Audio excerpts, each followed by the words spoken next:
Mga kahuwan, panoorin ang video na ito upang alamin ang pinaka-latest na balita tungkol sa lagay ng panahon at bagyo update today.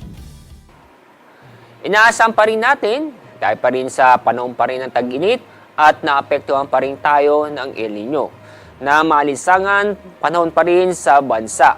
Maliban sa malinsangan na panahon, may chance pa rin po ng mga isolated na mga pag-ulan, dulot ng thunderstorm sa bandang hapon o gabi. Kasalukuyan po, easterlies po ang nakakapekto sa buong bansa.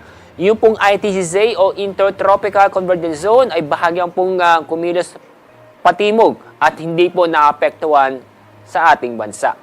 At yung makikita po, patuloy pa rin tayong walang low pressure area o bagyo sa Dagat Pasipiko at ganoon din po sa loob ng ating Philippine Area of Responsibility.